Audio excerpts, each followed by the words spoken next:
கோயம்புத்தூரில் மதியானம் வெளியில் சாப்பிட்டு வரலான்னு சொல்லிட்டு, ஏன்னா சாப்பாடு கொண்டு போகல.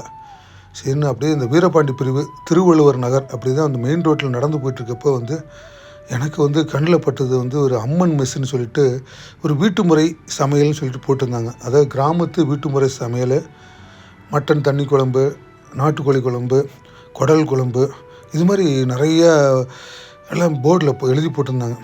சரி, ஃபஸ்ட்டு அவங்க என்ன பண்ணுறாங்கன்னா, சாப்பாட்டுக்கு சாப்பாடு, பொரியல் பீட்ரூட் பொரியல் இதெல்லாம் வச்சதுக்கப்புறம் நாட்டுக்கோழி குழம்பு ஊற்றுனாங்க. அந்த நாட்டுக்கோழி குழம்பு தண்ணி குழம்பாட்டம் தான் வச்சுருந்தாங்க. இருந்தாலும் டேஸ்ட்டு செமைங்க. அது பத்தாதுன்னு சொல்லிட்டு குடல் குழம்பு, மட்டன் குழம்பு எல்லாமே.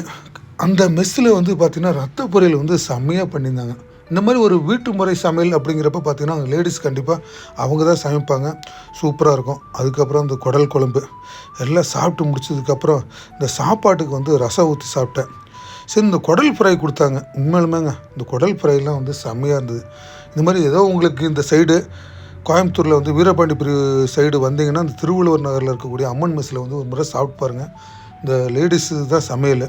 சரின்னு தயிரில் கடைசியில் சாப்பிட்டுட்டு சரின்னு சொல்லிட்டு இந்த மாதிரி ஒரு அருமையான, அதாவது இந்த மாதிரி வீட்டு முறையில் சாப்பிட்றப்போ உடம்புக்கு பிரச்சனை வராது, மனசு திருப்தியாகும், ஹெல்த்தும் நல்லாயிருக்கும். அப்படி தான் சாப்பிட்டு கிளம்பிட்டேன்.